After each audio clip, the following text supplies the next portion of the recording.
మనం ఏం చేస్తామండి, ఊరంతా అడవి చేసి అందులో కూర్చుని మనం ఏం చేస్తాం, ఊరేగుతామా?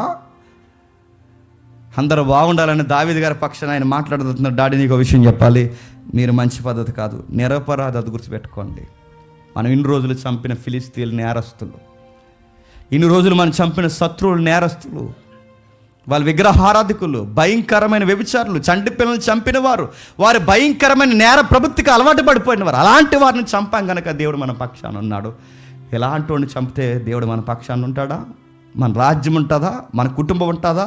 మనం తిన్నది మనకు వంట పడుతుందా? ఇలాంటి నీతి మాలిన కార్యాలు చేస్తే నువ్వు నేను పిల్ల పాపలతో ఆనందంగా ఉండగలమా? డాడీ నీకు విషయం చెప్తున్నాను, నా మాట వినండి.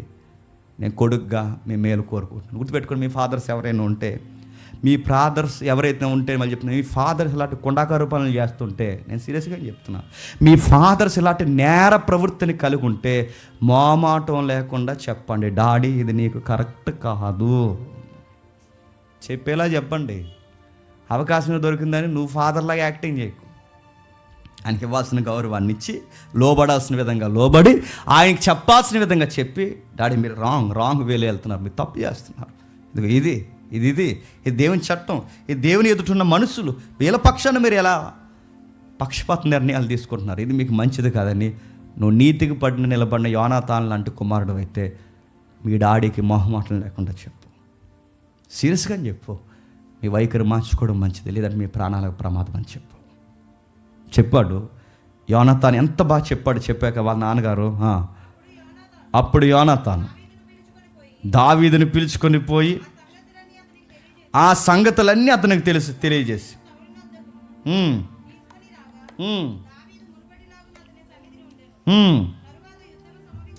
ఎంత బాగుందండి వాతావరణం.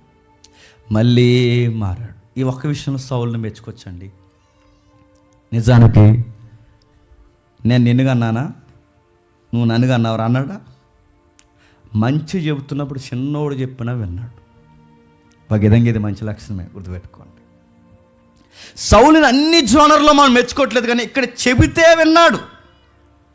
నువ్వే కింగ్ అయితే నువ్వేమంటావు? రాజుకి నాకే చెప్తున్నావు అంటావనవా? కిందోడు నువ్వు నాకే చెప్తున్నారు అంటావనవా? నువ్వే నాకు సలహాలు ఇస్తున్నావు అని అంటావనవా? కానీ ఇవేమీ చూడకుండా మంచి విషయాలు చెప్తే ఆయన స్వీకరిస్తున్నాడు. నువ్వు చిన్నోడు అయినా మంచి మాట చెప్పు, మళ్ళీ పిలిపించు, ఆ అబ్బాయి జాబ్కి ఏమి డిస్టర్బెన్స్ ఉండదు, మళ్ళీ పిలిపించు, ఆ అబ్బాయిని నేను దీవిస్తాను, యథావిధిగా జాబ్ చేసుకోమని చెప్పని చక్కగా ఎప్పుడైతే చెప్పాడు, మూర్ఖుడు సైతం మంచిగా మాట్లాడితే మారిపోయి ఒక మాట ఇచ్చాడు. దావీదు ప్రాణం చెప్పండి, నేను తీనన్నాడు. ఆ తీనన్నవాడు ఏమని సంధి చేస్తున్నాడు? యోనాతాను యెహోవా జీవముతోడు అతనికి మరణ శిక్ష, గుర్తుపెట్టుకోండి, యెహోవా జీవముతోడు అతనికి మరణ శిక్ష దింపునని. ఆ మాట అలా గుర్తుపెట్టుకోండి. దేవుడి మీద ప్రమాణం చేసి చెప్తున్నాను, దావీదుని నేను చంపునాను. కానీ మనిషి ఎవరు చెప్పనా? మెంటలోడండి. ఎవరు చెప్పండి? ముందు ఇలాగే మాట ఇచ్చాడు, మాట తప్పిపోయాడు. ఇప్పుడు మళ్ళీ మాట ఇస్తున్నాడు. చాలాసార్లు మనం ఎవరి మీద ఒట్టేస్తాం చెప్పండి? నీ వంకర స్వభావాన్ని కాపాడుకోవడానికి బైబిల్ మీద ఒట్టు, చెప్పండి, దేవుడి మీద ఒట్టు, ఇంకా చెప్పండి, ఇంకా మమ్మల్ని అడినట్టు నువ్వు మా మీదే ఒట్టు, ఇంక మేము పోయినా పర్లేదు నీకు. కొంతమంది మాట్లాడుతుంటే నీ మీద ఒట్టురా, నా మీద నీకు తీస్తున్నావు నువ్వు, ఇంక చివరికి నా మీద ఒట్టు, బైబిల్ మీద ఒట్టు, దేవుడి మీద ఒట్టు, అందరి మీద ఒట్టును అడుగుతాను. ఒట్టేస్తున్నావంటే ఊరకే పోద్ది అనుకుంటున్నావా? బైబిల్ ఏమని తెలుసా? నీ మాట అవునంటే అవును, కాదంటే కాదు. క్రొత్త నిబంధన ప్రకారం కూడా ఒట్లు ఉన్నాయంటే ఉన్నాయి. ఒట్టు అంటే తెలుసా? మాట ఇచ్చినప్పుడు మాటకు నిలబడు. మాట తప్పావో దేవుడు నిన్ను తప్పిస్తాడేమనుకుంటున్నావు? దావీదు ఎదుట, క్షమించండి, యోనాతాను ఎదుట దావీదునికి వచ్చి మాటిస్తున్నాడు. ఒట్టే చెప్తున్నాను నాన్న, దేవుడి ఎదుట ఒట్టు, దేవుడి మీద ఒట్టు, దేవుని యొక్క జీవంతోడు, యెహోవా జీవంతోడు. అంటే నువ్వు ఎవరి ఎదుట మాటిస్తున్నావు? దేవుని ఎదుట మాటిస్తున్నావు. బైబిల్ మీద ఒట్లేసినప్పుడు, దేవుని మీద ఒట్లేసినప్పుడు జాగ్రత్త. ఇలాగ యేసుప్రభు కాలం వేసేవారట, దేవాలయం మీద ఒట్టు, తల్లిదండ్రుల మీద ఒట్టు, భూమి మీద ఒట్టు. అంటే అది ఇద్దండి ప్రభు, ఎందుకంటే మీ ఒట్టులు తినంగా ఉండవు. ఇప్పుడు ఒట్టేస్తావు, లోపల పోయి ఏదో మాట్లాడతాం. కొంతమంది తెలివైన ఒట్లు అనుకుంటారు. ఆ ఒట్లు చెప్పిన బయటికి ఒట్టేస్తూ లోపల ఇంకోటి అనుకుంటారంటే ఏమని, పైకి రాని దేవ ఇల్లు తూచు ఏడు తూచు అడుగుతా అంటే నువ్వు ఎంత యాక్టింగ్ చేస్తే నీకు ఆస్కర్ అవార్డులు ఇస్తారు అనుకుంటున్నావా? బయటకేమో బైబిల్ మీద ఒట్టు, లోపలంట లేదు ప్రభు వీడు ఏమన్నాడు నేను ఎత్తున్నాను కానీ అంటే అడుగుతున్నాను. అవునంటే అవును, కాదంటే కాదు.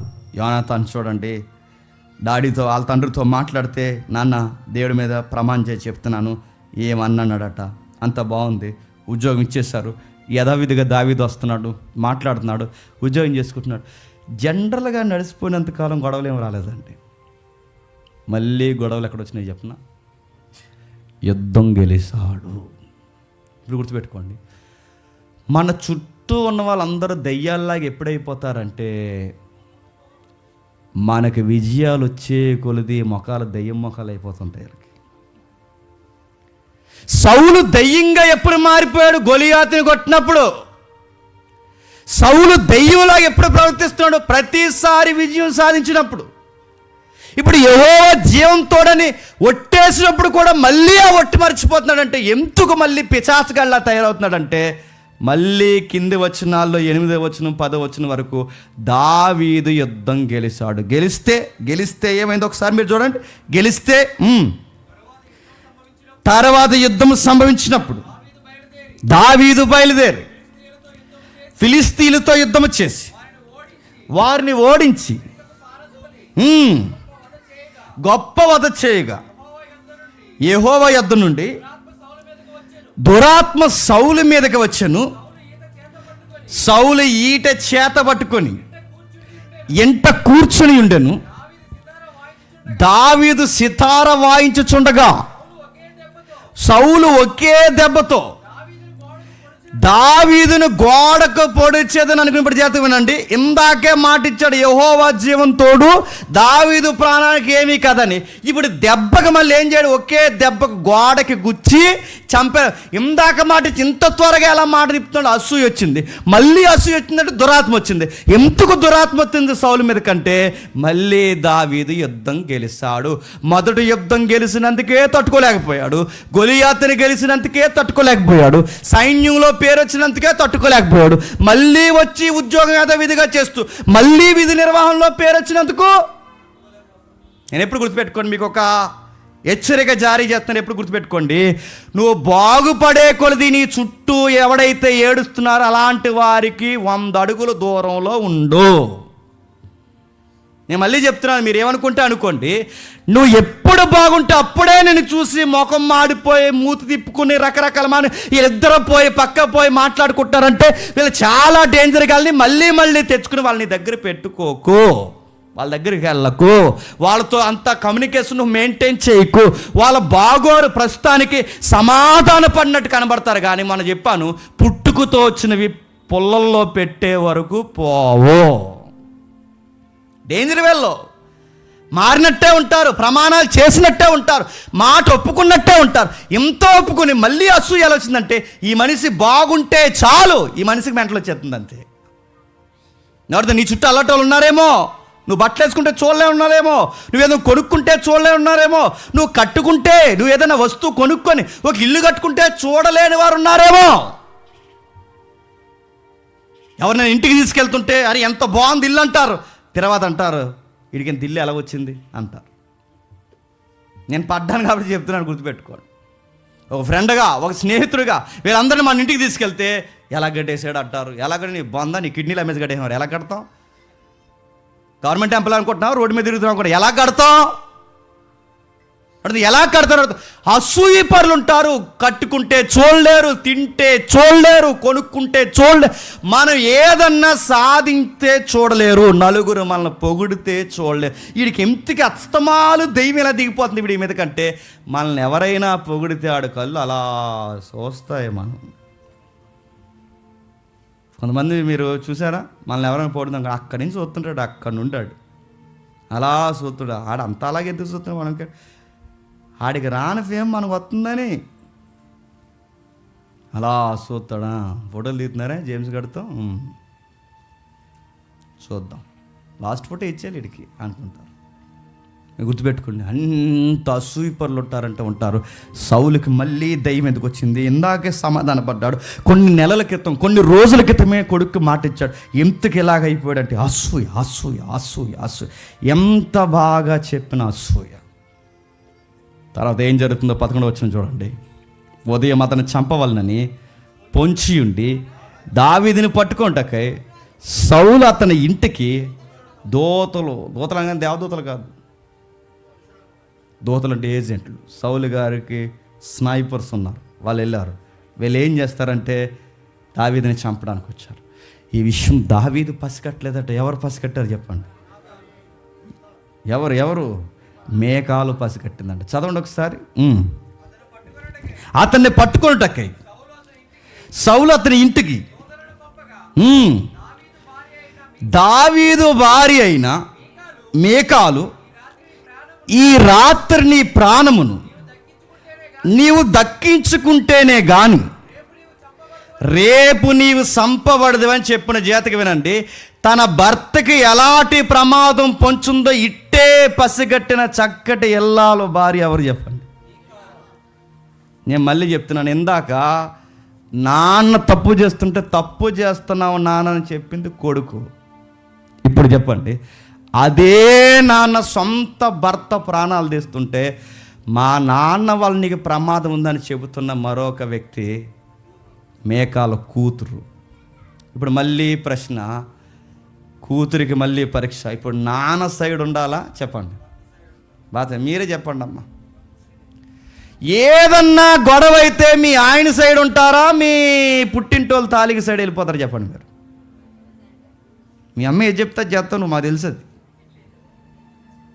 అలాగన్నాడాడు అందనా అలా 5 గంటల బస్సు ఎక్కరాడు, సంగతి తీద్దాం సాయంత్రం అనగానే బ్యాగ్ సర్దుకుంటున్నా, నాకు అరగంటలో ఫోన్ చేస్తాను నాకు అందంటే పంపించడం తయారయ్యో మాకు నువ్వు.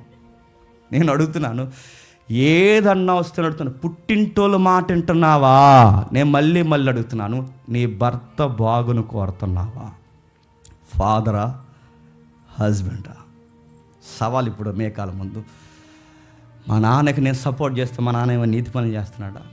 నీకు మాట చెప్తున్నా, దావీదు సౌలు దూతలు వస్తున్నారని దావీదుకి తెలియక మునిపే కూతురికి ఎలా తెలిసిపోయిందండి? ఎందుకు చెప్పినా, దావీదు కన్నా వాళ్ళ నాన్న గురించి ఎవరికి బాగా తెలిసి చెప్పండి?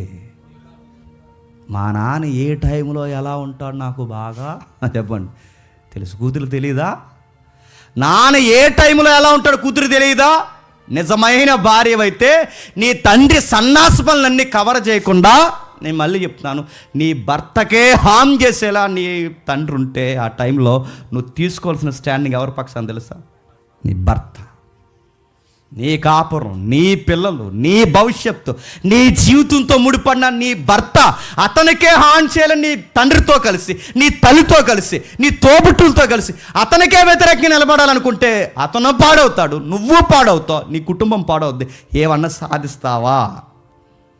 అందుకే తనకు అర్థమైంది. మేకాలు అంటుంది, మా నాన్న ఎలాంటోడో తెలుసు, మా నాన్న ఏ టైంలో ఎలాంటి పనులు చేస్తాడో నాకు తెలుసు. అప్పుడప్పుడు మీమ్స్ వస్తుంటాయి చూస్తారా, మీమ్స్, రీల్స్. ఆ రీల్స్లో వాళ్ళ పేరెంట్స్ అంటే ఈ భార్యలు వాళ్ళ పుట్టింటోళ్ళను పొగడం అంటే ఎవరెస్ట్ ఎక్కినట్టు పొగిడేస్తారంట. మా నాన్న ఎలాగా చెప్పండి, మా అమ్మ ఎలాగా, మా చెల్లి ఎలాగా చెప్పండి, ప్రపంచంలో తెలివైనడు మా తమ్ముడే చెప్పండి, ప్రపంచంలో ప్రేమ ఉన్నది ఎవరన్నా మా అమ్మే చెప్పండి, ప్రపంచంలో ఎవరన్నా ఓర్పు సహనం కలిగిన మా నాన్నే. అంటే ఇంకేళ్ళే అందరూ ఈవిడ తాలూకోలే మంచోళ్ళు. సరే ఈసారి మా తాలూకోలు చెప్పంటే ప్రపంచంలో కుళ్ళుమోహన్ ఎవరన్నా ఉన్నారంటే మీ అమ్మే అందంట. నీ పుట్టింటోళ్ళు ఎంత వెనకేసుకు వస్తున్నావే అని అడుగుతున్నాను. నీ భర్త పుట్టిన ఇల్లు నువ్వు ఎందుకు వెనకేసుకు రావు? బుద్ధి జ్ఞానం ఏడాలి, గుర్తుపెట్టుకో. భర్త గౌరవం పోతే ఎవరు గౌరవం పోయినట్టండి? నీ గౌరవం పోయినట్టే. భర్తకి భవిష్యత్తు పోతే ఎవరి భవిష్యత్తు నీ భవిష్యత్తు పోయినట్టే. భర్త ప్రాణాలకు ప్రమాదం అయితే ఎవరి జీవితానికి ప్రమాదం చెప్పండి? నీ జీవితానికి ప్రమాదమే. టై అని లేచి ప్రతిదానికి రోడ్డు మీదకి రాకండి. నేను మళ్ళీ చెప్తున్నాను, మాట్లాడితే పోలీస్ స్టేషన్లు, మాట్లాడితే కోర్టులు, మాట్లాడితే పుట్టింటికి ఇవి వద్దు. ఇవి పనికొస్తాయి అనుకుంటున్నారా? నన్ను ఎవరైనా సలహా అడిగితే అదే చెప్తాను నేను, అమ్మ త్వరగా వెళ్ళి పోలీస్ స్టేషన్ కంప్లైంట్లు ఇవ్వకండి, ఎందుకంటే ఈ కంప్లైంట్ ఇప్పుడుతో పోదు, రేపు పొద్దున మీ ఇద్దరు కలిసిపోయిన ఏదో ఒక రోజు ఆడికి జ్ఞాపం వస్తుంది, ఆ జ్ఞాపం వచ్చినప్పుడే ఆ రోజు నువ్వు నా మీద కంప్లైంట్ ఇచ్చావు నాకు గుర్తుంది అంటాడు. గుర్తుపెట్టుకో, ఆ రోజు నువ్వు ఎలా బిహేవ్ చేసావు నాకు గుర్తుంది అంటాడు. గుర్తుపెట్టుకో. అందుకు గుర్తుపెట్టుకోండి, ఈ సైడ్ అయినా ఆ సైడ్ అయినా మేకాలను చూసి నేర్చుకోవాల్సింది, ఆ మనిషి ఎలా అటోడైనా మీ నాన్నకి వ్యతిరేకమైన వాడైనా నీ సపోర్ట్ ఎవరికి ఉండాలి చెప్పండి? నీ భర్తకు ఉండాలి. నేను మళ్ళీ చెప్తున్నాను, భర్త కష్టాన్ని పుట్టింటికి పంపొద్దు, భర్త కళ్ళు గప్పే పని చేయొద్దు, భర్త కన్నా ఎక్కువ నీ పేరెంట్స్కి ఇంపార్టెంట్ ఇవ్వద్దు. ఎందుకంటే తల్లిని తండ్రిని విడిచి భార్యని పురుషుడు అత్తుకుంటాడన్నది ఎంతో వాస్తవమో, అదర్ సైడ్ తల్లిని తండ్రిని విడిచి భర్తను భార్య అత్తుకోవాలన్నది కూడా చెప్పండి అంతే బాధ్యతతో కూడిన వాస్తవం. ఇది పురుషుడికే కాదు చెప్పండి, స్త్రీకి కూడా.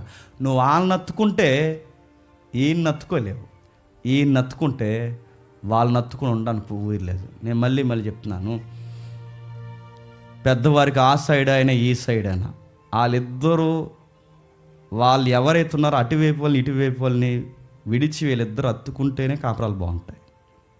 ఈవిడ వాళ్ళని ఇంకా అత్తుకున్నా కాపురాలు బాగోవు, ఈయన వీళ్ళని ఇంకా అత్తుకుని ఉన్నా కాపురాలు బాగోవు. నేను మళ్ళీ చెప్తున్నాను, వాళ్ళు రాకూడదు, వీళ్ళు రాకూడదు, రావాలి, ఉండాలి, చూడాలి, హాయ్ బాయ్ అంతవరకే తప్ప మధ్యలోకి వచ్చి అలా చక్క పెడతానన్నారు. నేను మళ్ళీ చెప్తున్నాను, మధ్యలోకి వచ్చి చక్క పెట్టేవాళ్ళు ఎవరు? యానాతాన్లు ఎవరు లేరు, అందరూ పెట్రోల్ వేసి బ్యాచే. చక్క పెట్టేవాళ్ళు ఎవరు ఉండరు. ఆ అమ్మాయికి అర్థమైంది. ఆ టైంలో తను చేస్తున్న హెల్ప్ ఏంటో చూడండి ఒకసారి, కిందికి ముగిద్దాం. కిటికీ గుండా తప్పించుకొని పోయిను. ఎవరు దింపారండి? మేకాల్. నేను అనుకుంటానండి, దావీదు చాలా ఫిట్గా ఉంటాడంట. హిస్టరీ చెప్తుంది, దావీదు రాత్రి ఇజ్రాయెల్ గైడ్ అవ్వకుండా ఆయనతోనే మాట్లాడుతున్నాను. ఆయన చాలా సీనియర్ గైడ్. ఆయన మొత్తం ఇక్కడ ఉన్న రాజమండ్రిలో ఉన్న ప్రతి సీనియర్ ఎవాంజలిస్ట్కి ఆయన గైడు. ఆయన చెప్పిన హిస్టరీనే ఎపిసోడ్గా చేసుకుని అలా చెప్పుకొచ్చారు. ఆయన మంచి వ్యక్తి.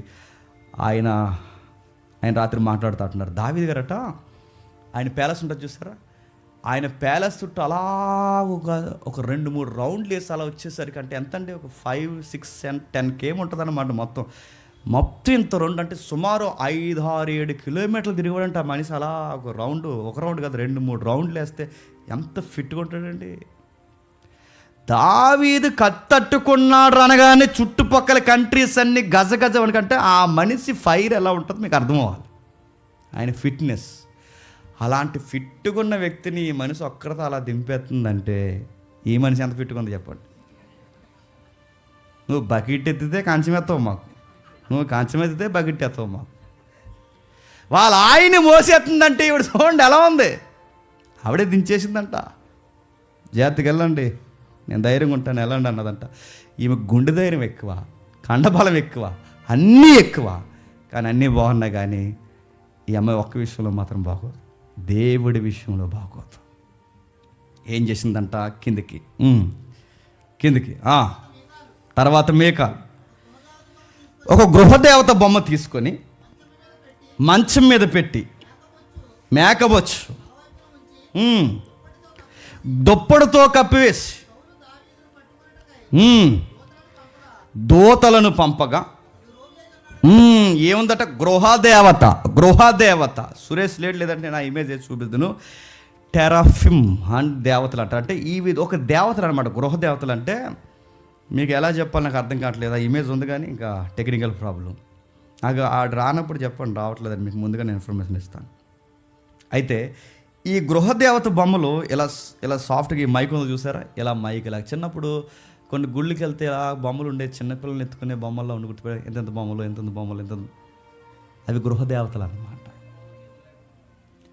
ఆ బొమ్మలు ఇలాగా ఒకటే సేపు ఉంటుంది పైన కింద వరకు. అందులోనే కాళ్ళు ఉంటాయి, అందులోనే చేతులు ఉంటాయి, అందులోనే బ్రెస్ట్ ఉంటుంది, అందులోనే నాభి ఉంటుంది, అందులోనే అన్నీ అందులో ఉంటాయి అన్నమాట. ఆ ఒకే బొమ్మను దాన్ని గృహదేవత బొమ్మలు అంటారు. ఆ కల్చర్లోంచి వచ్చిన బొమ్మలే చిన్న బుద్ధుడి విగ్రహాలు ఉంటాయి చూసారా, సేమ్ అలా ఉంటాయి అన్నమాట. అలాంటి గృహదేవత బొమ్మలు టెరాఫిమ్ హైడల్స్ అంటారు వాటిని. అలాంటి బొమ్మలు ఏవైతే ఉన్నావో ఇంట్లో పెట్టుకుందంటండి.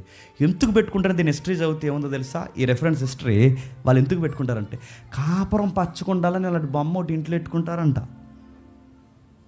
ఆ మాటలు అర్థమవుతుందా? చాలామంది ఇలాంటివి నమ్మేవాళ్ళు ఉన్నారా లేదా? ఇప్పుడు ఉన్నారు. చర్చికి వస్తారు, లోపల ఓ గృహదేవతను పెడతారు. పెట్టరా? చర్చికి వస్తారు, ఉండాల్సిన వాళ్ళ ఉంచుతారు. ఈవిడ కూడా మీరు చూడండి, ఈవిడ ఇంత భక్తి కలిగిన భర్తను పెళ్లి చేసుకుని ఈవిడ నమ్మే నమ్మకాలని చెప్పండి. ఇంటి లోపల ఆ బొమ్మ ఉంచిందంటే ఎవరు ఉంచారు ఆ బొమ్మను? ఈవిడే ఉంచిందంటే ఈవిడ యెహోవాని బాగా నమ్ముతుందా, గృహదేవతను నమ్ముతుందా? చెప్పండి. నా భర్త ప్రాణాలు బాగుండాలి, నా కాపురం బాగుండాలి, నా పిల్లలు పుడితే బాగుండాలి, నా జీవితం పచ్చగా ఉండాలని బొమ్మను నమ్ముతుందంట. ఈ మనిషికి దేవుడి మీద నమ్మకమే. మరి దావీదుని ఎలా పెళ్లి చేసుకుందంటే దేవుణ్ణి బాగా ఇష్టపడుతున్నాను పెళ్లి చేసుకోలేదు. దావీదుని ఎందుకు పెళ్లి చేసుకుందంటే ఈ అబ్బాయికి పేరుంది, పవర్ ఉంది, ఈ అబ్బాయికి ఫాలోయింగ్ ఉంది, ఈ అబ్బాయికి అన్నీ ఉన్నాయి. అంతగా సంబంధం ఓకే చేసింది తప్ప ఈ భక్తిని బట్టి ఇలాంటి భక్తుడు నాకు దొరుకుతున్నాడు, ఇంతకన్నా ధన్యత ఏముందని అంతకు పెళ్లి చేసుకోలేదు. పేరు వచ్చింది కాబట్టి పెళ్లి చేసుకుంది. చూడ్డానికి బాగుంటాడు, పేరుంది, డబ్బు రాబోతుంది, అన్నీ బాగున్నాయి కనుక పెళ్లి చేసుకుందే తప్ప ఈ అబ్బాయికి ఏమీ లేకపోతే చేసుకుంటుందా? ఈ అబ్బాయి ఈ గుర్తుపెట్టుకోండి, ఈ అమ్మాయి జీవితం పర్సనల్గా బాగాలేదు. తన డివోషనల్ లైఫ్లో చాలా వీక్. ఆమె అంత వీక్గా ఉంది కనుకే దావీదుని ఎంతెంత మాటలందో ఒకసారి చూడండి. పరువు తీసే మాటలంది. దేవుడు తనకు శాపం పెట్టాడు చెప్తున్నా, చచ్చే వరకు మేకాలు పిల్లలు పుట్టదు అన్నాడు. అంతే. ఎందుకు పిల్లలు పుట్టదు? ఒకటి, దేవుణ్ణే నమ్మదు. అందం ఉంది, ఎవరికి కావాలి? పనికి మాల అందరూ అడుగుతున్నాను. అందం ఉంది, ఎవరికి కావాలి అందం? దేవుణ్ణి నమ్మదు, విశ్వాసం నమ్మదు. దావీదు గుండె ఎవరి కోసం కొట్టుకుంటుందో చూడదు, భక్తి ఉండదు, విశ్వాసం ఉండదు, ఏముండదు. దావీదు భక్తిని చూసి ఇష్టపడదు. మరి ఏం చూసి ఇష్టపడ్డావంటే ఫేమ్ నేమ్ని చూసి ఇష్టపడింది. చేసేసుకుంది, గుడ్డెది చేయాలన్నట్టు చేసుకుంటే లోపల బొమ్మ ఎట్టి పూజ చేస్తుంది. వాళ్ళ నాన్నకి ఆ బొమ్మకు దుప్పటి కప్పి దానికి ఒక ఇగ్గెట్టి పంపిందంట. ఏమని? ఈడే దావీదు అన్నదంట. ఆడికి తిరగలేదనుకుంటే ఇవిడికి అసలు తిరగలేదు. ఎవరికి చెప్పండి? మేకాలకి నడుతున్నాను. ఎంత భక్తిహీనరాలుగా కాకపోతే దేవుడు భక్తిని ఎట్టకారం చేస్తుంది. ఒకసారి మీరు చూడండి. 2వ సమూయేలు గ్రంథం ముగిద్దాం. 2వ సమూయేలు గ్రంథం 6వ అధ్యాయం, 2వ సమూయేలు గ్రంథం 6వ అధ్యాయం 16వ వచనం నుండి, 2వ సమూయేలు గ్రంథం 6వ అధ్యాయం 16వ వచనం నుండి. యెహోవా మందసము దావీదు పురమునకు రాగా సౌలు కుమార్తె యొక్క మేకాలు కిటికీలోంచి చూసి యెహోవా సన్నిధి గంతులు వేయచ్చు నాట్యం చేయుచున్న దావీదుని కనుగొని తన మనస్సులో అసహించుకొని నడుతాను. ఎంతగా అసహించుకుంటుంది? బొమ్మట్టుకుని లేడానా? అదే గృహదేవత బొమ్మట్టుకుని వేస్తే ఇవిడికి నచ్చేద్దును. అదే గృహదేవత బొమ్మ నెత్తి మీద తిరిగితే ఇవిడు నచ్చేద్దును. ఈవిడ నమ్మిన దేవతను నమ్మితే ఇవిడికి నచ్చదును.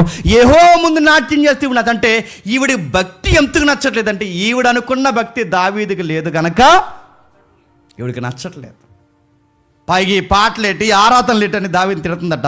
20వ వచనంలో తన ఇంటి వారిని దీవించుటకు దావీదు తిరుగురాగా సౌలు కుమార్తె మేకాలు దావీదు ఎదుర్కోవడానికి బయలుదేరి వచ్చి ఈయన స్థితి గల పనికెత్తలు చూసుచుండగా వ్యర్థుడు ఒకడు తన బట్టలు ఇప్పివేయనట్లుగా ఇశ్రాయేలు రాజువైన నీవు నేడు బట్టలు తీసివేసి ఎంత ఘనముగా కనబడదు అని అపహాసం చేసి, మీరు ఒకసారి ఆ సీన్ ఊహించుకోండి ఎలా బిహేవ్ చేసి ఉంటుంది. అక్కడ రాస్తుంది ఒక 10 గంటలు చూడండి. ఏమంటుంది చూడండి. ఈయన స్థితి గల పనిగతులు అంటే ఈవిడి పనులంటే లోకువా? నేను అడుగుతున్నాను. ఈవిడ గారికి అందం ఉంది, జ్ఞానం ఉంది, భర్త అంటే ప్రేమ ఉంది, అన్నీ ఉన్నాయి. కానీ ఉండాల్సింది లేదా? ఉండాల్సింది భక్తి లేదు ఈ ముఖానికి. అందుకే ఇలాంటి వారి కోసమే బైబిల్ ఏమని చెప్పినా, అందము మోసకరము, సౌందర్యం వ్యర్థం. నేను అడుగుతాను, బహు సుఖము కలిగి అందము సౌందర్యమును సుఖించే స్త్రీ పంది ముక్కునున్న బంగారు కమ్మితో సమానమంది. తిమోతి పత్రికలు అంటాడు, సుఖభోగముల యందు సుఖించిన స్త్రీ చచ్చిన శవంతో సమానం అన్నాడు. ఈవిడికి అందమంది ఎవరికి కావాలి? జ్ఞానమంది ఎవరికి కావాలి? ఈవిడికి అన్నీ ఉన్నాయి, ఎవరికి కావాలి? రాజుగారి కుమార్తె ఎవరికి కావాలి? కానీ ఈవిడిలో కావాల్సినట్టు చెప్పిన డివోషనల్ లైఫ్ బాగాలేదు. ఈవిడికి భక్తి లేదు. చాలామందికి నేను అడుగుతున్నాను, భర్తలకున్న తీవ్రత వాళ్ళకు ఉండదండి, భర్తలకున్న విశ్వాసం వాళ్ళకు ఉండదండి, దేవుళ్ళో గడపాలని వాళ్ళకు ఉండదు. వీళ్ళకి ఎంతసేపు దరిద్రపు లౌకికమైన ఈ విగ్రహ సంబంధమైన ఆచారాలతోనే ముడిపడి ఉంటారు. అంటే నీ కాపురం పచ్చగా ఉండాలంటే దావీదు నమ్మిన దేవుడిని నమ్ము. నీ జీవితం బాగుపడాలంటే దావీదు నమ్మిన దేవుడిని నమ్ము. దావీదు కొలుస్తున్నట్టు దావీదు ప్రార్థన చేస్తున్నాడు, నువ్వు కూడా ప్రార్థన చేయి. దావీదు బైబిల్ చదువుతున్నాడు, నువ్వు కూడా బైబిల్ చదువు. దావీదు దేవుని పరిచర్లు నువ్వు కూడా పరిగెట్టు, బాగుంటావు. అంతేగాని దేవతను తెచ్చుకుని దాన్ని ఒళ్ళో పెట్టుకుంటే అదేం బాగు చేస్తుంది నిన్ను. కొంతమంది మీరు చూసారు లేదు, భర్తలకు తెలియకుండా ఆ రేకులు కట్టుంటుంటారు. రేకులు అక్కడ కడతారు. అక్కడ ఆ రేకులు అవే అమ్ముతారు. దాని మీద ఏదో రాసి ఆడు రాసినాడు కదా, వెళ్తాడు ఏం రాశాడు, ఎంత ఎట్టుకున్నావే అని అడిగితే వద్దులే అంటది. అది ఎంత చెప్పబట్టే 6 ఏళ్ళు ఎట్టుకుందంట రేకు. 6 ఏళ్ళు ఆ రేకు. అది కడితే మంచిది అన్నారండి, అందుకే కట్టాను నేను. ఆ రేకు 6 ఏళ్ళకి ఎదర ఏదో ఒక రేకు ఎంచుకుందాం. ఇంత అరే చాలామంది ఇదే ఇలా తిక్కలు పని చేస్తారండి. అలా అనుకో, దేవుడిదే చెప్పండి, దెయ్యం అలా. మేఘాలు కూడా అదే పని చేస్తుంది. ఎంత మాట్లాడి చూడండి, ఈ పనులతో తిరుగుతున్నావేంటి, హాల ముందు డ్యాన్స్ చేస్తున్నావేంటి అంటే ఈవిడ ముందే వేయాలి డ్యాన్స్, ఎవరి ముందే వేయకూడదు, ఈవిడ ముందే వేయాలి డ్యాన్స్. అంటే దావీదు గారిని దెప్పు పొడుతుంది. మీరు చూడండి, నువ్వు వాళ్ళ ముందు డ్యాన్స్ చేస్తున్నాడు, ఒకప్పుడు నీ రేంజ్ కూడా చెప్పండి నీది అదే బ్రీడ్ కదా. అయినా వాళ్ళు చూస్తుంటే నువ్వు బాగా డ్యాన్స్ చేసావంటే ఏదో అంటుంది అక్కడ చూడండి, నేను మర్చిపోయిన అక్కడ ఏదో అంటుంది. ఇశ్రాయేలు రాజువే నీవు నేడు బట్టలు తీసివేసి ఎంత ఘనముగా అంటే మెచ్చుకుంటుందా, ఎటకరం చేస్తుందా? బాగా చేస్తున్నావు డ్యాన్స్ అంటే మెచ్చుకోవట్లేదు చెప్పండి, ఎటకారం చేస్తుంది. వాళ్ళు చూస్తుంటే డ్యాన్స్లు వేస్తున్నావు, వాళ్ళు చూస్తుంటే మురిసిపోతున్నావు, వాళ్ళు అంటున్నాడు. ఈ పొల్లెరుపు మాటలన్నీ దావీదు చూసాడు లేదో నాకు తెలియదు, కానీ చెప్పండి దేవుడు చూశాడు. పైనుంచి ఒక మాట అన్నాడు, ఏమని? ఆ 22లో చివరి మాట, మరణమగు వరకు సౌలు కుమార్తె మేకాలు పిల్లల కనకయుండెను. చచ్చింది ఇంకంతే. ఇక దేవుని పిల్లలకి పేరెడితే తనకు వచ్చిన పనిష్మెంట్ చెప్పిన, నీకు మళ్ళీ పిల్లలు పుట్టరు నీకు అంతే. ఇక చచ్చే వరకు ఈమెకి పిల్లలే పుట్టలేదు. ఎందుకు పిల్లలు పుట్టలేదు చెప్పండి? నీ భర్త భక్తిని అటకారం చేస్తావు, నీ భర్త మీద ఎక్కులు నవ్వులు నవ్వుతున్నావు, నీ భర్తని హేళన చేస్తున్నావు, నీ భర్త యొక్క క్యాడర్ నువ్వు సమానం అంటున్నావు, ఎటకారం మాటలు చూసి దొప్పే మాటలు మాట్లాడుతున్నావు. చూసావా దేవుడిచ్చిన పనిష్మెంట్ ఏంటో తెలుసా? చచ్చే వరకు ఏడుస్తూ చేస్తావు అన్నాడంటే. అందుకే నేను అడుగుతున్నాను, నీ శిరస్సుని జాగ్రత్తగా గౌరవించు, నీ ఆఫీసర్ మంచోడైతే గౌరవించు, వాళ్ళు చేస్తున్న పనికి మంచి అయితే సపోర్ట్ చేయి, చెడైతే చెప్పండి దూరంగా ఉండు. ఇక్కడ మనం నేర్చుకోవాల్సింది, దావీదుతో ఎప్పుడైతే మంచిగా వ్యవహరించింది, పంపించింది, వెనకాలండి ఇప్పుడు చేస్తున్న పనులు ఏంటంటే దావీదు మీద ఉన్న ఆ ప్రేమ దావీదు నమ్మిన దేవుని మీద లేదు. ఆ కిటికీలోంచి పారిపోయాడు, దిగేసాడు. ఆ మనిషి దిగేసి అలా చీకట్లో పారిపోతున్నాడు, అలా వెళ్ళిపోతున్నాడు. సరిగ్గా ఆ టైంలో ఓ పాట రాశాడు. ఆ పాటే మీరు గుర్తుగా తర్వాత 19వ అధ్యాయం దగ్గర రాసుకుంటారు, ఎక్కడ రాసుకుంటారు రాసుకోండి. ఆ చీకట్లో కిటికీలో దిగి పారిపోతున్నప్పుడు దావీదు గారు రాసుకున్న పాటే 59వ కీర్తన. చూడండి ఒకసారి 59వ కీర్తన ముగిద్దాం. 59వ కీర్తన 59వ కీర్తన మొదలు వచ్చిన చిన్న అక్షరాలు ఉంటాయి చూడండి, చిన్న అక్షరాలు.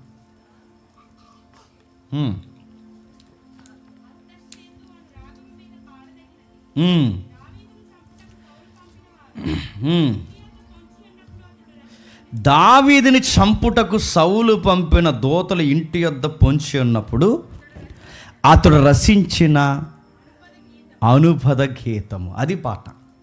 పారిపోతూ పాట రాస్తున్నాడు. మనం ఏం చేద్దాం చెప్పండి? నేను పారిపోవడమే కదా, అంతే కలపోవడం. దావీదు గారు ఆ టైంలో కూడా పాట రాస్తున్నాడు. ఎంత బాగా రాస్తున్నాడు! దేవా నా శత్రువుల చేతులు నన్ను తప్పించుము, నా మీద పడివారు చిక్కకుండా నన్ను ఉద్ధరించుము, పాపము చేయవారి చేతులు నన్ను తప్పింపుము, రక్తపరాధుల చేతులు నన్ను రక్షింపుము, నా ప్రాణము తీవలని వారు పొంచుచున్నారు. యెహోవా నా దోషమును బట్టి కాదు, నా పాపమును బట్టి కాదు, ఊరకే బలవంతులు నాపై పోగుబడి ఉన్నారు. నేనేం తప్పు చేశాను ప్రభువా? నేను తప్పు చేస్తే నన్ను చంపేమను.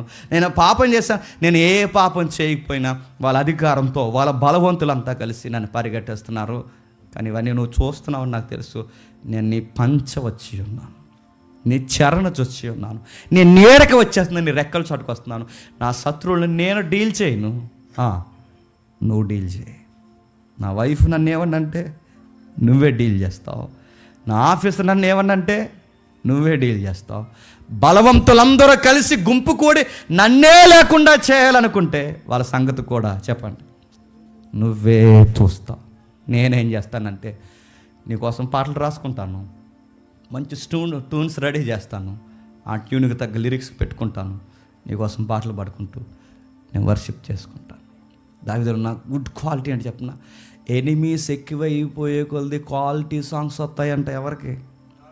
అది కొన్ని పాటలు అప్పుడే బాగా వస్తాయి. ఏదో ఒక బాధ ఉంటేనే పాట బాగుంటుంది. సుఖంగా తినేస్తే అన్ని పెట్ల మీద పక్షుల మీద రాస్తావు పాటలు. గాలి ఎలా ఉంది, ఇది ఎలా ఉంది, నువ్వు ఎలా ఉన్నావు అంటావు. అది కాదు, గుర్తుపెట్టుకోండి.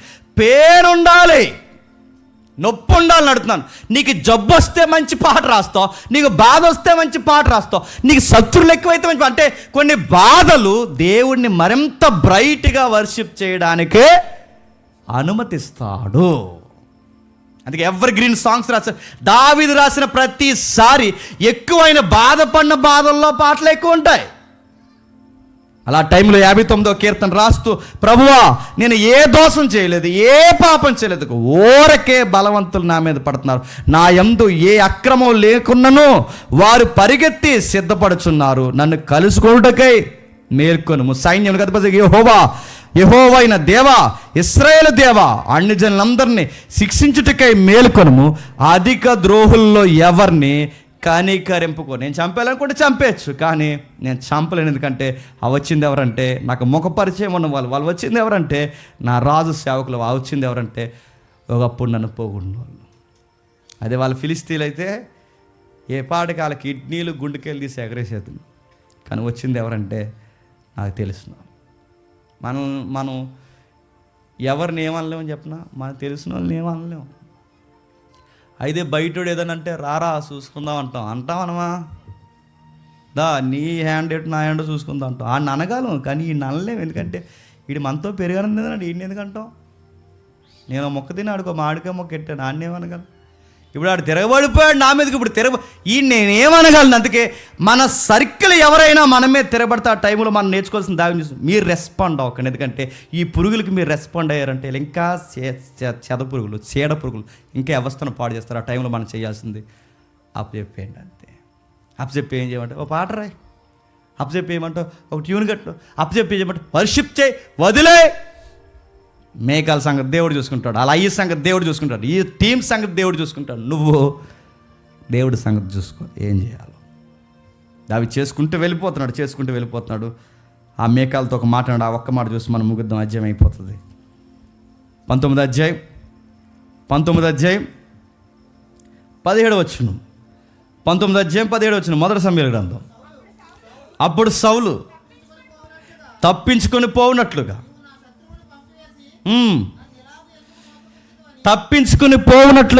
నీవు నా శత్రువుని పంపివేసి నడుతున్నాను. దావీదు సౌలుకి శత్రువా? నువ్వు ఎందుకు అలా ఫీల్ అవుతున్నావు? సౌలు గారికి ఎంత మంచి మాటలు చెప్పినాయి, రివర్స్ అర్థమవుతున్నాయి ఎవరికి? సౌలు గారికి. కొన్నిసార్లు మనం ఎంత మంచి చెప్పినాడికి రివర్స్ అర్థమవుతున్నాయి అంటే ఆడికి పరిశుద్ధాత్మ లేదు, దురాత్మ ఉంది. వాడికి మంచి చెప్పినా చెడు ఎదురవుతుంది, వాడికి ఎంత మంచి మాట్లాడినా చెడు ఎదురవుతుంది, వాడికి ఎలా బాగుపడతాడు ఆడు మనల్ని నీచంగానే చూస్తున్నాడు. వాడు సౌలు గారు శత్రువు అంటున్నాడు. శత్రువా? ఎవరయ్యా అతను? శత్రువా? నీ దాసుడు. ఎవరయ్యా? నీకు ఒక ఫ్రెండ్ ఉంటే ఆ ఫ్రెండ్ కన్నా ఎక్కువ చేశాడు నీకు కాదా? ఒక స్నేహితుడు ఉంటే స్నేహితుడి కన్నా ఎక్కువ. నీ మనసు బాగోకపోతే పాటలు పాడాడు, నీ మనసు బాగోకపోతే ఇన్స్ట్రుమెంట్ ప్లే చేశాడు, నువ్వు బాగోకపోతే నీ వెనకాల తిరిగాడు, నీ రాజ్యం కొరకు తన ప్రాణం పణంగా పెట్టాడు, శత్రువుని తీయడానికి తన ప్రాణాన్ని రిస్కులో పెట్టాడు. నువ్వు బాగుండాలని ఈ రోజుకి ఇన్ని మాట్లాడిన ఒక్క మాట కూడా నేను అంటలేదు, కానీ ఎందుకు శత్రువుగా భావిస్తుంది? ఎందుకంటే నీకు దెయ్యం పట్టింది, మంచి చేసినోడిని కూడా నువ్వు చెడుగానే చూస్తున్నావు. ఇవి దెయ్యం లక్షణాలండి. ఇంకో మాట చెప్పిన, నా శత్రువుని సొంత కూతురు చెప్తున్నావంటే నీ కూతురు ఎవరిని చేసుకుంది? నీ కూతురు ఎవరిని చేసుకుంది? నీ కూతురు నీ శత్రువు అంటున్నవాడిని చేసుకుంది. శత్రువు అనొచ్చా? ఏమనాలి చెప్పండి? నా అల్లుడు అందం మర్చిపోయావు, అల్లుడని మర్చిపోయావు, నీ భర్తని మర్చిపోయావు, నాకు స్నేహితుల్లాటోడని మర్చిపోయావు, నాకు నమ్మిన బొంటని మర్చిపోయావు, అన్నీ మర్చిపోయావు. ఒక ట్యాగ్ తగిలించావు. ఆ ట్యాగ్ ఏంటంటే నా శత్రువు. నువ్వు శత్రువుగా ఫీల్ అవుతున్నావు, కానీ దావీదు శత్రువుగా ఫీల్ అవు. దావీదు శత్రువుగా ఫీల్ అయితే నువ్వు బతకగలవా? నువ్వు తరిమేస్తే చేతకాక పారిపోవట్లేదు. నీ మీద ఎంతో కొంత గౌరవం ఉంది కనుక ఏమనకుండా వదిలేస్తున్నాడు. దావీదు స్టాండింగ్ తీసుకుంటే సౌలు నిలబడగలడా? స్నేహితులు లాంటి వాడిని, కొడుకు లాంటి వాడిని, కొడుకే స్నేహితులు లాంటి వాడిని, కూతురికి భర్త తనకు సొంత అల్లుడు అవన్నీ మర్చిపోయినాడట. ఆడు నా శత్రువు అన్నాడట. ఆ టైంలో దావీదు గారు ఒక మంచి పని చేశారు. 18 వచనం, అలా దావీదు తప్పించుకుని పారిపోయి రామాలో ఉన్న సమూయేలు వద్దకు వచ్చి సౌలు తనకు చేసినదంతయు అతనికి తెలియచెప్పాడు. అడుగుతున్నాను, ఎవరింటికి వచ్చాడండి? సౌలు గారింటికి. గుర్తుపెట్టుకోండి, మీరు ఒక మంచి పని చేయండి. నీ సొంత భార్య నీకు వ్యతిరేకంగా ఉన్నా, నీ మామ నీకు వ్యతిరేకంగా ఉన్నా, నీ స్నేహితులు నీకు వ్యతిరేకంగా ఉన్నా, నీ పొగుడిన వాళ్ళందరూ నీకు వ్యతిరేకంగా ఉన్నా, నువ్వు వెళ్ళాల్సింది ఎవరి దగ్గరకు తెలుసా? దైవజనుడి దగ్గరికి వెళ్ళి. గుర్తుపెట్టుకో, నువ్వు ఎవరి దగ్గరికి వెళ్ళవు? దైవజనుడి దగ్గరికి వెళ్ళు. నువ్వు ఎవరికి చెప్పో దైవజనుడికి చెప్పు. మంచి దైవజనుడిని నీకు అనిపిస్తే నేను చెప్తున్నాను, నీకు ఎలాంటి బాధలను నువ్వు ఎవరికి చెప్పుకోవాలి తెలుసా? నీ సేవకుడికి చెప్పుకో. మంచి సేవకుడు ఏదైనా సుమా, ఎందుకంటే మంచి సేవకులు చాలా తక్కువ ఉన్నారు. నువ్వు ఇలా చల్లగా ఊతాడు, వెళ్ళి ఇంకో దిక్కు నువ్వు ఊతాడు. మంచోడు అనిపిస్తేనే, దాచుకోగలడు అనిపిస్తేనే, నీ మంచి కోరతాడు అనుకుంటేనే చెప్పు, నా కోసం ప్రార్థిస్తాడు అనుకుంటేనే చెప్పు. నీ మనసు ఇప్పు చెప్పు. దావీదుకి మనశ్శాంతి ఎక్కడ దొరికిందంటే దేవుని కుమారులకి, దేవుని కుమారుల దగ్గరే మనశ్శాంతి దొరుకుతుంది. ఇంట్లో దెయ్యం ఎవరు చెప్పండి? మేకాలు. బయట ఒక దెయ్యం ఎవరు చెప్పండి? సౌలు. బయటకు వస్తే సర్కిల్ ఒక దెయ్యాల గుంపు. ఇప్పుడు ఈయనకి సహవాసం కావాలి ఎవరు చెప్పండి? మరొక దేవుని కుమారుడు. సమూయేలు దగ్గరికి వచ్చాడు, మాట్లాడాడు. అయ్యి ఇలా జరుగుతుంది, నాకు చాలా అన్యాయం. మీరు ఆ రోజు వచ్చారు, నన్ను అడవి నుంచి పిలిపించారు, అంతా మీకు తెలుసు. మీరు ఎందుకో పిలిచారని నేను వచ్చాను. మా నాన్న నన్ను పెద్ద ఆయన పిలుస్తున్నాడు అన్నాడు. నేను ఆలోచించేలోపు మీరు కొమ్ము తేలిని తీశారు, నా మీద వేసేసారు. ఇదేంటని ఆలోచించేలోపు నువ్వు ఇజ్రాయేల్ కింగ్ అన్నారు. ఆ రోజు మొదలుకొని ఈ రోజు వరకు నాకు మనశ్శాంతి లేదు. చెప్పండి, నన్ను ఏం చేయమంటారు? మీరు సేవకులుగా, ప్రవక్తగా మిమ్మల్ని గౌరవిస్తున్నాను, ఏం చేయమంటారు అనగానే సమూయేలు ఏం చేస్తున్నాడు చూడండి కిందకి. దావీదు రామా దగ్గరకు వచ్చి నయాతోన్లో ఉన్నాడని సౌలుకి వర్తమానం రాగా దావీదుని పట్టుకోవటానికి సౌలు దూతలను పంపెను. నీ వచ్చి ప్రవక్తల సమాజంగా కూడుకొని ప్రకటించుటయు, సమూయేలు వారి మీద నాయకుడిగా నిలుచుంటుటయు చూడగా దేవుని ఆత్మ సౌలు పంపిన దూతల మీదకి వచ్చిన కనుక వారును ప్రకటన ఆరంభించిరి. బాగా వినాలి. ఒక టీముని పంపాడట, దావీదు దగ్గర నుంచి క్షమించండి, సౌలు దగ్గర నుంచి వచ్చారట. వచ్చిన వెంటనే ఎక్కడున్న దగ్గర రామా దగ్గర ఉన్నాడట, నయాతోన్లో ఉన్నాడట, తీసుకురండి రానగానే వచ్చిన వెంటనే అక్కడ నాయకుడు ఉన్నాడు. ఎవరు చెప్పండి? పాస్టర్ గారు. ఎవరు? సమూయేలు గారు. ఇలా గుంపు ఉన్నారు. ఆ గుంపు అంతా కలిసి పరిశుద్ధాత్మలో వర్షిప్ చేస్తున్నారు, స్తుతి ఆరాధనలు ఉన్నారు. ఆరాధన చేస్తూ ఉండగానే ఆ గుంపు దగ్గరకు వచ్చిన వెంటనే ఈ విరోధుల మీద కూడా ఎవరు దిగిపోయారట? పరిశుద్ధాత్ముడు. మొదటి టీం కూడా పరిశుద్ధాత్మలోకి దిగిపోయారు. రెండో టీమును పంపించాడు, వాళ్ళు పరిశుద్ధాత్మలోకి వచ్చేసారు. మూడో టీమును పంపాడు, మూడవ టీము కూడా పరిశుద్ధ. ఎన్నిసార్లు పంపినా వారు ఎవరు వశం అవుతున్నారు చెప్పండి? ఎందుకు అలా అవుతున్నారు చెప్పనా?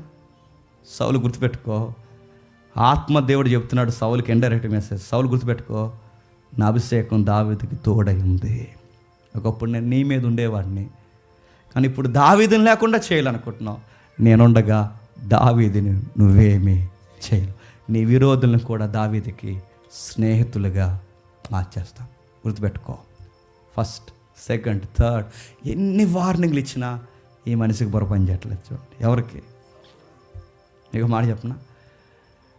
ఆత్మ ఉన్నవాడికి ఒక్కోసారి చెప్తే అర్థమైపోతుంది. దురాత్మ ఉన్నవాడికి ఎన్నిసార్లు మంచి చెప్పినా చేసిందే చేస్తాడు, చెప్పిందే చేస్తాడు, మళ్ళీ చేస్తాడు, మళ్ళీ చేస్తాడు, మళ్ళీ అసూయపడతాడు. చివరికి సౌలు వచ్చాడు. ఆ సౌలు మీద కూడా ఎవరు దిగిపోయారు చూడండి ఒకసారి. 22 వచ్చిన కడసారి తానే రామాకు పోయి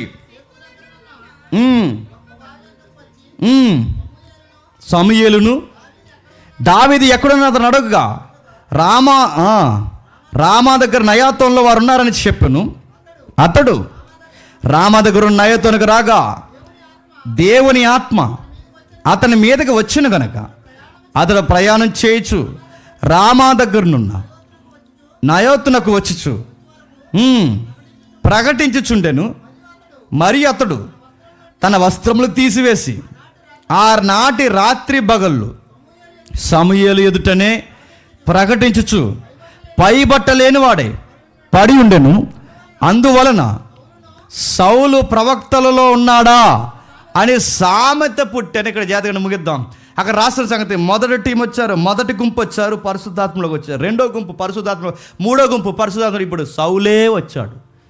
సౌలు మీద కూడా పరిశుద్ధాత్ముడు వచ్చాడు. ఇప్పుడు గమనించండి, విరోధైన సౌలు మీదకి పరిశుద్ధాత్ముడు ఎందుకు వచ్చాడు? బట్టలు ఓడదీయడానికి వచ్చాడు.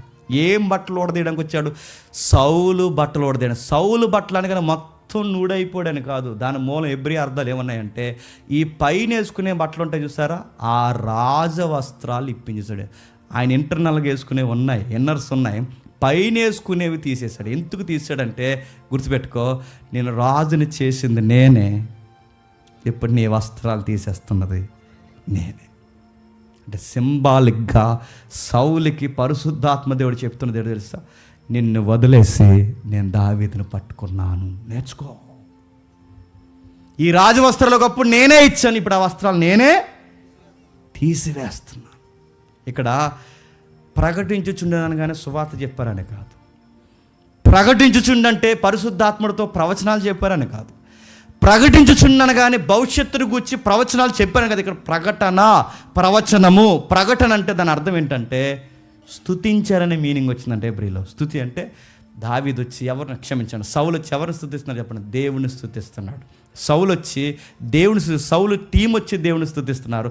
వీళ్ళందరూ వచ్చి ఎవరిని స్తుతిస్తున్నారు చెప్పండి? దేవుడినే స్తుతిస్తున్నారు. ఇప్పుడు గుర్తుపెట్టుకోండి, సౌలు గుర్తుపెట్టుకో, నేను అనుకుంటే నీ బట్టలు దించగలను, నువ్వు అనుకుంటే నీ నాలికని మార్చగలను, నువ్వు అనుకుంటే నీ మైండ్ మొత్తం మార్చగలను, నేను అనుకుంటే నేను కూర్చోబెట్టి నాకు ఆరాధకుడిగా మార్చగలను. ఇవన్నీ నీకు ఎందుకు చెప్తున్నా, నీ స్వేచ్ఛను భగ్నం చేయకుండా నువ్వు మారితే ఇప్పుడు ఎంత ఆనందంగా ఉన్నావో సదాకాలం నీతో ఉండి ఎంతే ఆనందాన్ని నీకు ఇస్తాను. మారని సౌలుకి ఒక రుచికరమైన అవకాశం ఇచ్చాడు పరిశుద్ధాత్ముడు. అవకాశాన్ని కూడా సౌలు ఏం చేశాడు చెప్పండి? తోలనాలుకున్నాడు. కొన్నిసార్లు పోయిన అవకాశం మళ్ళీ దేవుడు మనకిస్తాడు. అది రుచి చూసిన తర్వాత దాన్ని మళ్ళీ కాపాడుకోవాలి. మళ్ళీ కక్కిన వాంత కుక్క తిరిగినట్టు తిరిగామనుకో, అది అవకాశం కాదు, ఇక చివరి వార్నింగ్ అన్నమాట. నీకు ఇంక చెప్పడు హఠాత్తుగా చెప్పండి తీసిపడేస్తాడు. ఇక మళ్ళీ ఇక పరిశుద్ధాత్ముడు చెప్పడు, అసలు రావాల్సిన అవసరం లేదు. పరిశుద్ధాత్ముడు ఎందుకు వచ్చాడంటే, పోగేసుకుంటున్నావు, పాపాన్ని పోగేసుకుంటున్నావు, ఆ మనిషికి ఎదురు తిరిగి పోగేసుకుంటున్నావు, నాశనం అయిపోతావు. నీ కొడుకు ద్వారా చెప్పించాను, నీకు బొరకెక్కలేదు. నీ కూతురు ద్వారా చెప్పించాను, నీకు బొరకెక్కలేదు. ప్రవక్త ద్వారా చెప్పిస్తున్నాను, నీ బొరకెక్కట్లేదు. సమూహం ద్వారా చెప్పిస్తున్నాను, నీ బొరకెక్కట్లేదు. మొదటి గుంపు ద్వారా చెప్పించాను, రెండో గుంపు, మూడో గుంపు, ఇన్ని గుంపుల ద్వారా చెప్పి నీ ఇప్పుడు నేనే వచ్చి నీ మీద చెప్తున్నాను. అయినా అని ఇన్నిసార్లు చెప్తే వినకపోతే ఏమవుతావు? చస్తావు. ముగించే ముందు ఇది గుర్తుపెట్టుకుని వెళ్ళిపోండి ఇంటికి.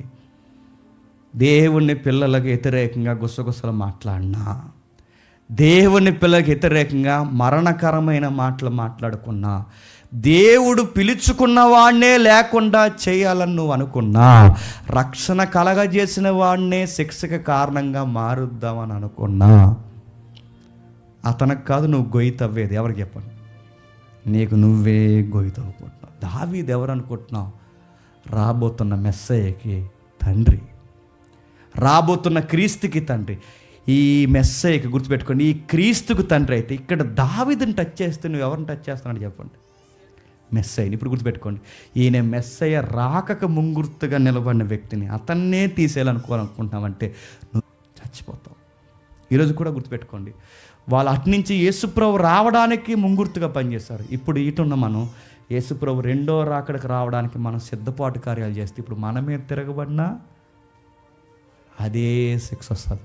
అటు వాళ్ళు పనిచేసినా క్రీస్తు రాకకే పనిచేస్తారు, ఇటు మనం పనిచేసిన క్రీస్తు రెండవ రాకడకే పనిచేస్తాం. సాధ్యమైతే పని చేస్తున్న వారి కొరకు ప్రార్థన చేయండి, మంచిగా ఉండండి.